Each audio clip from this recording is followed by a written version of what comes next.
Hallo Modellbauer, was wäre eine Kirmes ohne dieses typische Lauflichtmuster an den Fahrgeschäften und Buden? Die in diesem Video verwendete Lauflichtplatine wurde hergestellt von der Firma Krause Modellbau. Diese Firma hat sich spezialisiert auf die Herstellung von Lauflichtplatinen und Kirmes Modellbeleuchtung. Den Link zum Online-Shop findet ihr in der Videobeschreibung. In diesem Tutorial zeige ich euch, wie man diese Lauflichtmuster hinbekommt, wie man diese verlötet, welche Lauflichtsteuerung man dafür benutzt und generell zeige ich euch alles rund um dieses Thema. Jetzt geht's los, ich wünsche euch viel Spaß. Wir starten mal mit den wichtigsten Sachen, die ihr definitiv benötigt. Das sind einmal Widerstände, ob das jetzt Kohleschicht-Widerstände sind oder SMD-Widerstände, das ist egal. Ich nehme immer diese hier, weil ich da noch einen sehr großen Vorrat von habe. Dann von Krause Modellbau eine Lauflichtsteuerung, die gibt es auch von anderen Herstellern bzw. Kleinserienherstellern, aber ich habe bis jetzt die beste Erfahrung mit dieser Firma gemacht, weil da auch der Support sehr gut ist, wenn mal wie hier eine Sicherung kaputt ist. Die wurde bei mir anstandslos ersetzt. Man hat auch ein Jahr Garantie auf diesen Geräten und ja, das macht auf jeden Fall einen sehr guten Eindruck.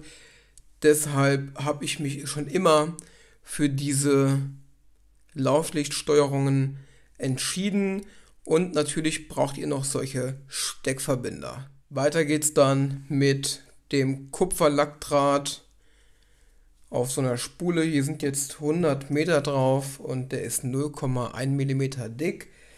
Dann gerade zur Hand einmal noch so eine Steckverbindung, die war bei dieser Lauflichtsteuerung dabei. Das ist eigentlich ganz praktisch, das sind einfach nur solche Litzen an so einen Stecker angelötet. Ja, ist auf jeden Fall sehr praktisch für die Anlage. Dann natürlich SMDs, hier einmal in der Baugröße 0805, Farbe Gelb. Und wir haben hier noch ein Lötzinn, das sieht so aus. Damit habe ich bis jetzt die besten Erfahrungen gemacht. Das ist aber auch alles Erfahrungssache. Da gibt es 100 verschiedene Sorten mit verschiedenen Mitteln nochmal drin, um die Fließfähigkeit und die Lötfähigkeit zu verbessern. Ich habe da, wenn ich ehrlich bin, nicht viel Ahnung von. Das hier hat jetzt am besten geklappt und damit arbeite ich seit Jahren. Zum Demonstrieren, wie man sowas verlötet und verarbeitet, habe ich jetzt hier einfach so einen Kunststoffrest von einem Haus genommen. Das ist sehr stabil, sehr dick, sehr fest. Das eignet sich jetzt hierfür mal ideal. Das kann aber jetzt auch eine Front sein von einem Fahrgeschäft oder von ja, einem Reihengeschäft. Das ist vollkommen egal. Stellt euch einfach vor, hier ist eine tolle Grafik drauf und wir versuchen jetzt hier oben den Rand, diese Dachkante zu beleuchten mit Lauflicht. Eigentlich war es mir klar, dass wenn ich am Anfang die Sachen alle aufzähle, die man braucht, werde ich bestimmt noch Sachen finden nach dem Zeigen, die man auch noch braucht, die auch wichtig sind. Egal, vergesst den ersten Teil, jetzt kommen ein paar Sachen immer wieder mal dazu, die man noch benötigt.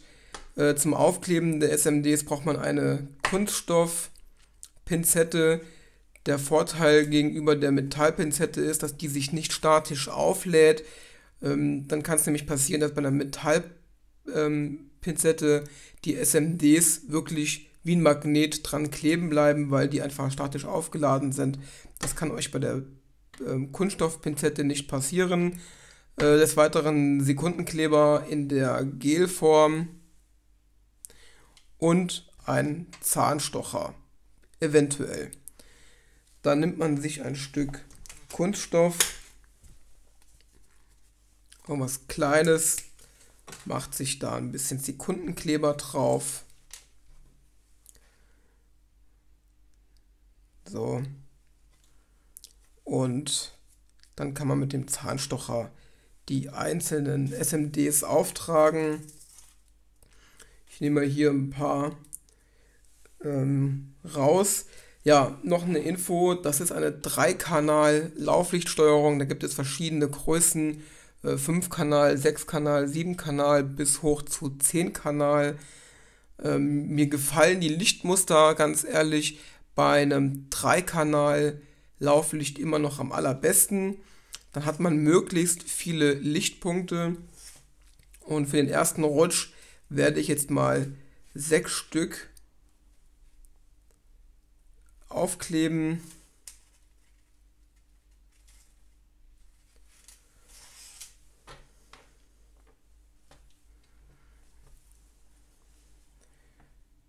Und wie man hier sieht, gibt es einen Pfeil, der zeigt immer in eine Richtung, Plus oder Minus. Und wie ich gehört habe, ist das bei manchen SMDs unterschiedlich, wo diese grüne Punkte und dieser Pfeil hin zeigt. Holt euch einfach einen Trafo, haltet mal einen Widerstand dran und schaut einfach, welcher Kontakt wo anliegt. Einfach um zu checken, wo Plus und Minus sich befinden. So, dann nehmen wir einfach hier so einen Kontakt.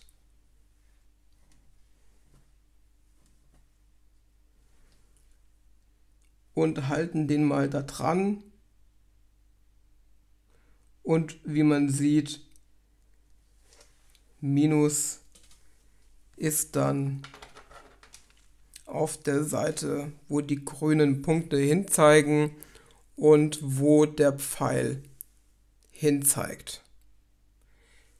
Der Minuspol ist dann auch der Kontakt, der nachher auf die einzelnen Kanäle geht. Der Pluspol bleibt dann separat. Man hat hier folgende Aufteilung. Einmal der Pluspol und dann hat man hier die ganzen Kanäle durchgehend, die sind dann alle der Minuspol. Angeschlossen wird dann diese Steuerung an 12 Volt Wechselstrom. So, dann starten wir mal mit dem Aufkleben der SMDs. Etwas Sekundenkleber hier drauf und dann einfach die SMD dazu. Und da wir jetzt simulieren, dass das hier eine Dachkante ist von einem Reihengeschäft, versuchen wir dann natürlich diese Kante auch anzupeilen. So, dann haben wir die jetzt alle aufgeklebt. Kurz zur Erklärung. Wir haben jetzt hier pro Lichtpunkt bzw. pro Kanal leuchten dann 2 Lichtpunkte auf. Manche machen da 4 oder 5 draus pro Kanal. Nur ich finde, das sieht dann immer so aus, als würden so breite Blöcke wandern.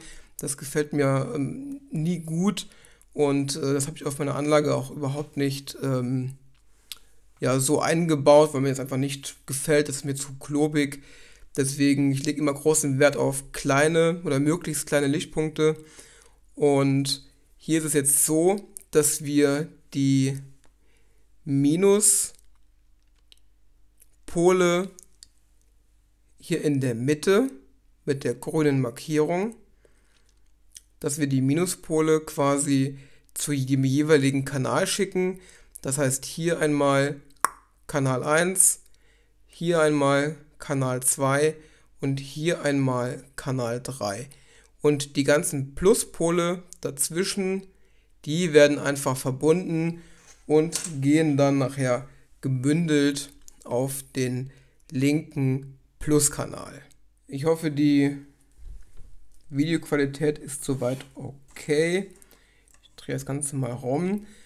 Die Löttemperatur beträgt 300 Grad bis 310 Grad. Ich würde euch nicht empfehlen, mehr Temperatur zu nehmen, denn das zerstört dann wiederum die SMDs. Dann halte ich hier einfach den Lötkolben zwischen die SMDs, lasse es kurz anziehen und dann ist der Kontakt auch schnell hergestellt.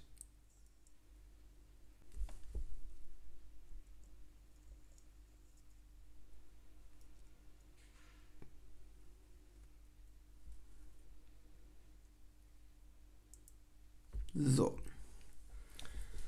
ich halte es mal kurz in die Kamera rein. So sollte es dann aussehen. Überall ein klarer silberner Punkt. Dann machen wir hier oben die Kontakte noch fertig. Zwischendurch mal gerne den Lötkolben an so einem Schwämmchen, das sehr nass ist, einfach mal durchziehen, um die Spitze mal wieder trocken zu bekommen.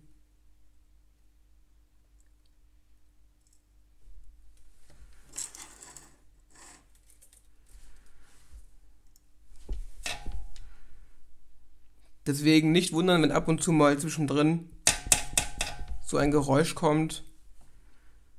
Das ist dann das Geräusch, wenn ich meine Lötspitze nochmal kurz zwischenreinige, damit die, wie man hier sieht, auch immer schön glänzend ist, ohne Schmutz und ohne Rückstände. Dann klappt das Löten immer noch am besten. Weiter geht's dann mit dem Kupferlackdraht. Den lasse ich immer auf der Rolle. Guckt, dass vorne in dem Teil, den ich verwende, dass der Draht soweit in Ordnung ist, dass er nicht bricht oder so. Ich habe jetzt hier gerade gesehen, dass jetzt hier noch so ein kleiner Knoten ist, so ein kleiner Fehler. Den Draht schneide ich dann einfach ab, weil das sind später Sachen, die mir einfach im Weg stehen. Und jetzt geht es darum, auf dem Kupferlackdraht befindet sich eine Lackierung, die ist kupferfarben, und diese Lackierung oder diese Hülle umschließt den silbernen Draht und sorgt dafür, dass der an diesen Stellen hier nicht leiten kann. Wir müssen jetzt mit hoher Temperatur versuchen, diese Lackierung zu lösen. Das machen wir hier einfach mit einem zweiten Lötkolben. Deswegen habe ich auch zwei Lötkolben, damit ich besser arbeiten kann. Einer auf 300 Grad für die SMDs und der andere ist einfach auf eine Temperatur von 450 Grad erhitzt. Und mit der Temperatur kann ich dann diese Kupferbeschichtung lösen. Dafür nehme ich einfach ein bisschen von dem Lötzinn auf die Lötspitze, nehme den Draht und tauche den einmal in dieses Lötzinn rein. Dann qualmt das kurz und wie man sieht, auch hier wieder deutlich eine silberne Stelle. An dieser Stelle liegt dann der Draht komplett frei. Dann habe ich jetzt hier den Lötkolben mit den 300 Grad und fixiere dann hier einmal den Kupferlackdraht an der SMD. Ich zoome mal ein bisschen dran rum. So, dran gezoomt. Kurz dran halten an die Lötstelle, erhitzen, das war's. So. Und jetzt ist der Kupferlackdraht fest verbunden, lässt sich auch nicht mehr entfernen und nehme mir jetzt hier eine Pinzette, ziehe den Kupferlackdraht einmal rüber und verbinde jetzt einmal hier die ganzen Pluskontakte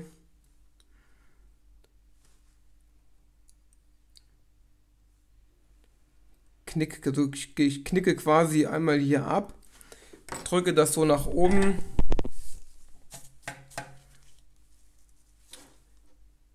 nehme etwas Lötzinn, gehe einmal hier an den Draht dran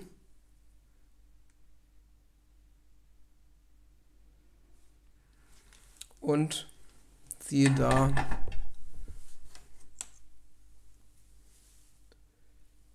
an dieser Stelle, wo dann der Kupferlackdraht oder dieser Kupferlack entfernt wurde, bleibt natürlich sofort das Lötzinn dran hängen.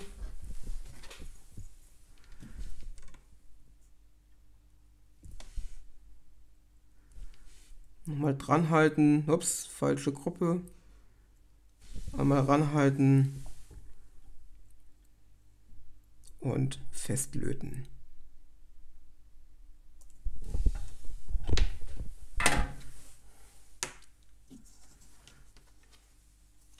So, und auch hier ziehe ich mal dran, die sind fest verlötet, da tut sich nichts mehr.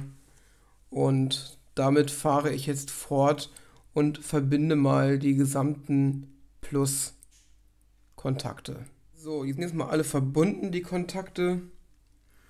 Nachher, wenn ich alle Drähte verkabelt habe, werden diese Kupferlackdrähte einfach nur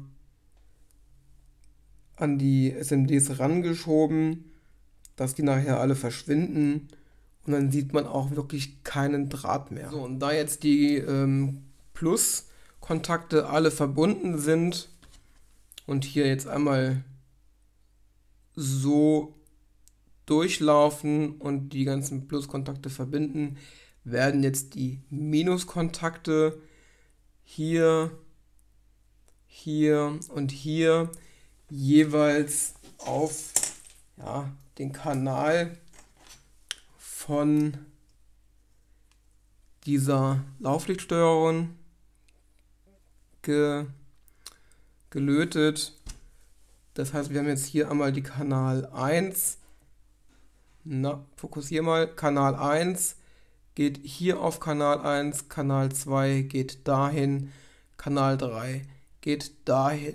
Hier, der Kontakt ist eigentlich nicht wirklich wichtig, denn dieser Kontakt nimmt nur den Pluskontakt auf, den könnt ihr aber auch unter der Platte mit jedem anderen 12 Volt Pluskontakt verbinden. Das muss nicht unbedingt über diese Platine sein. So, hier nochmal das gleiche Spiel. Ich zoome mal nochmal dran. So. Nochmal ein neues Stück Kupferlackdraht für den Kanal 1. Nochmal mit 450 Grad Löttemperatur. Sorry für das Wackeln im Bild. Also nochmal 450 Grad Löttemperatur an den Kontakt halten, bis es etwas qualmt. Und das war's schon. Und siehe da, der Kontakt ist Silber. Ich wiederhole die verschiedenen Arbeitsschritte einfach nochmal, damit die sich einprägen. Denn verschiedene Sachen kann man sich einfach durch Wiederholung besser merken.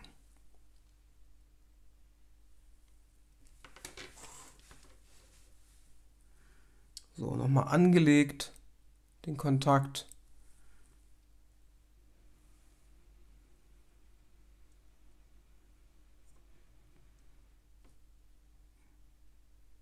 So, und das war's schon. Ihr könnt immer durch leichtes Ziehen und Zupfen prüfen, ob die Verbindung wirklich fest ist. Manchmal gehen die Drähte nochmal ein bisschen ab oder geben nochmal nach. Dann sieht man einfach, okay, hat nicht wirklich funktioniert. An der Stelle einfach nochmal abschneiden und nochmal von vorne anfangen und gar nicht versuchen, diese Stelle nochmal mit dem Lötkolben frei zu machen. Das wird euch wahrscheinlich nicht gelingen. Und jetzt haben wir hier einmal den Kontakt und können den gleich auf den Kanal 1 setzen. Ich löte mal noch die nächsten beiden Kontakte an und dann geht es auch Richtung Lauflichtsteuerung.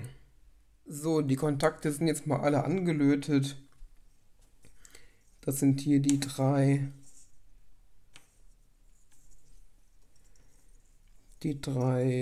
Kanäle 1, 2 und 3. Und auf der linken Seite sind die ganzen Pluspole verbunden. Die enden alle hier auf dem Draht. Und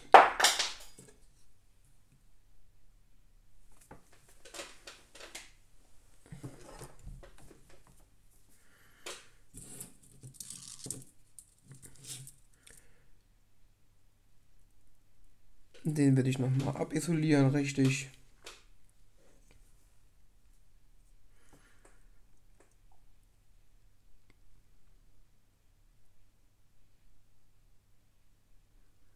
So. Der kann direkt dran gelötet werden. Wichtig ist, dass ihr auf jeden Fall einen Widerstand benutzt. Wo der jetzt am Ende drauf geht, ist erstmal von der Spannung her egal. Hauptsache, ein Widerstand befindet sich vor den Dioden. Wer es einfach mag, macht einfach einen Widerstand auf den Pluspol. Damit habt ihr erstmal alle LEDs geschützt.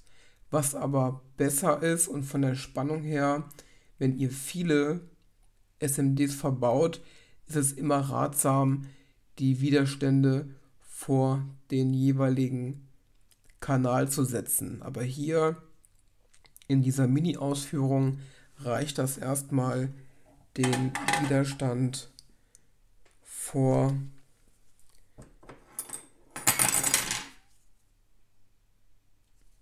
den Pluskanal zu setzen. Wenn ihr ernsthaft ein Modell beleuchten möchtet, empfehle ich euch immer, den Widerstand vor den richtigen Kanal zu setzen.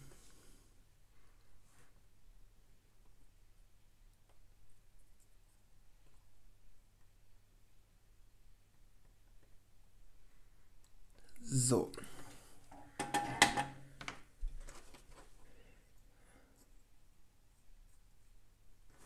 Mal kurz prüfen, ob der auch fest genug sitzt.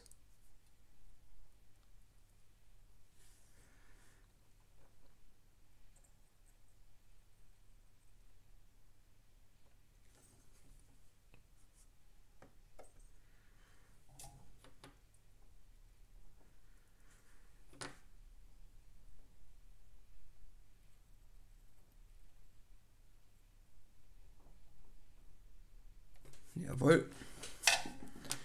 Und damit es einfacher ist beim Verlöten der einzelnen Kontakte, würde ich euch auch empfehlen, vorher Lötzinn an die Kontakte zu setzen.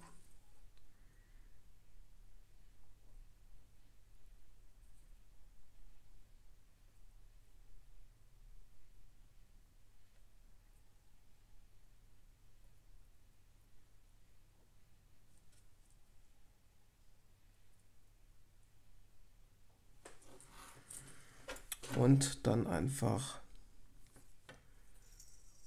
Kanal 1 bis 3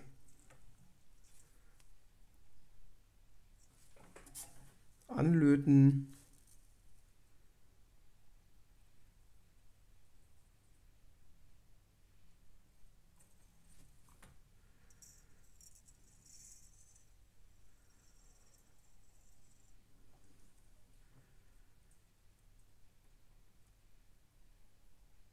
Nummer 2 und Nummer 3.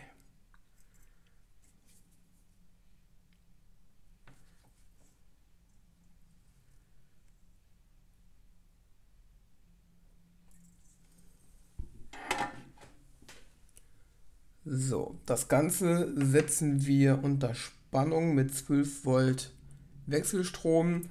Wichtig noch, wenn ihr an solchen Lauflichtplatinen arbeitet, dann bitte immer stromlos, damit auch nichts passiert. Ich schließe das Ganze jetzt mal an und dann schauen wir mal, wie das Ganze aussieht. So, den Strom habe ich jetzt mal angeschlossen und siehe da, das Ganze funktioniert schon mal ganz gut. Jetzt kann ich euch auch gerade zeigen, wie das mit den einzelnen Programmen oder Steuerungen funktioniert. Wir können hier einmal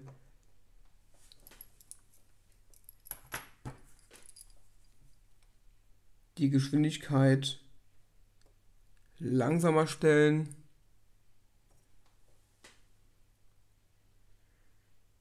und durch Drehen wesentlich schneller. Und hier kann man dann, wie vorhin erwähnt, die Lauflichtmuster einstellen.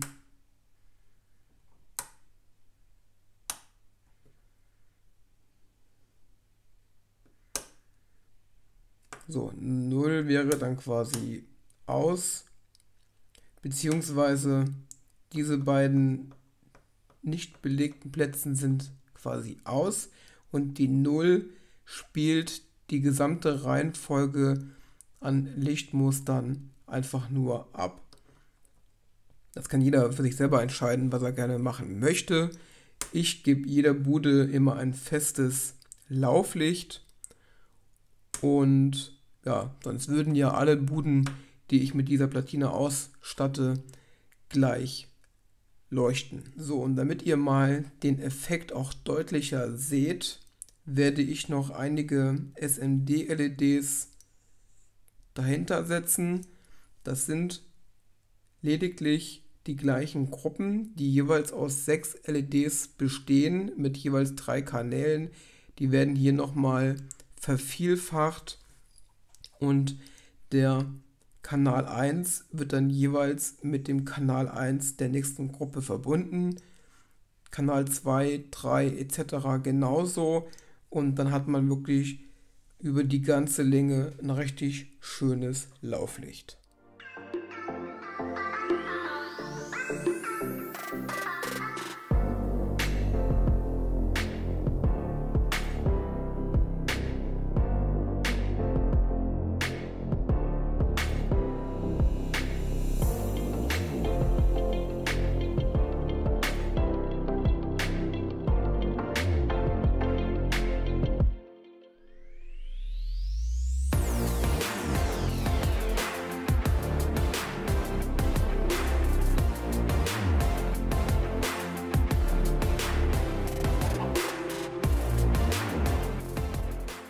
So, ich habe jetzt, wie eben erwähnt, nochmal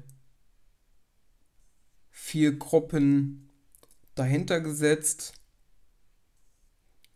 Am Anfang waren es ja 6 LEDs mit jeweils 3 Kanälen. Die 3 Kanäle sind auch immer gleich geblieben, nur habe ich von dieser Gruppe hier, die ursprünglich da war, habe ich jetzt von dieser Gruppe nochmal 4 Stück dahinter gesetzt, damit der Effekt einfach noch deutlicher wird und ja auch schöner wird. Und ich schließe das Ganze mal an, damit man den Effekt auch mal sieht. Man sieht sofort dieses typische Lauflichtmuster. Ich mache mal die Lampe ein bisschen weg. Und ja, sieht richtig gut aus. Ich zeige euch noch kurz die Funktion dieser Platine. Wie vorhin gezeigt, kann man hier an diesem Rädchen die Geschwindigkeit beeinflussen bis ja extrem langsam oder auch extrem schnell. Ich denke, an Geschwindigkeit ist das hier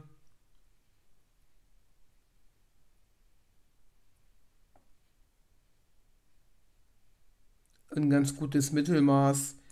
Dann haben wir hier einmal die verschiedenen Lauflichtmuster.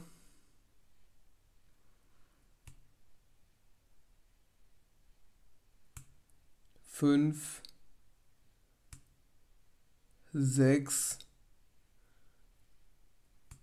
und 7. Ja, das letzte Muster blinkt immer komplett. Und 0 ist dann einmal die automatische Reihenfolge aller Programme. Ich lasse dieses hier jetzt mal am Laufen, und um euch nochmal die einzelnen LED-Gruppen zu zeigen, damit man das auch gut verstehen kann, ist, dass man hier ja ursprünglich hatten wir ja die 3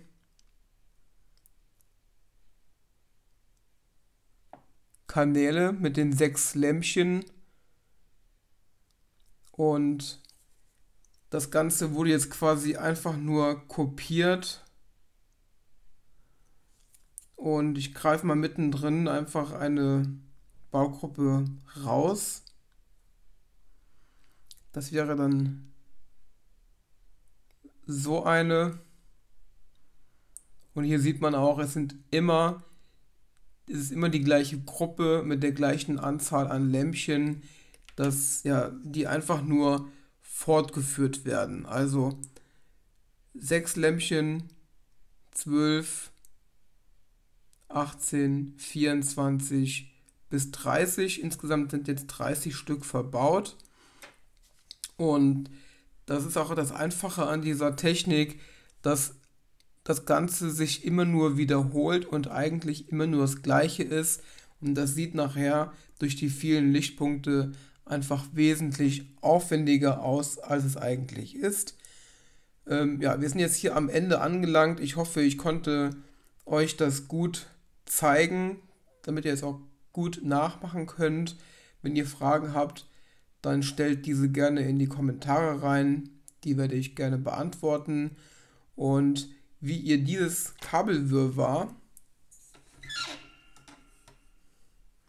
ich mache mal den Strom raus,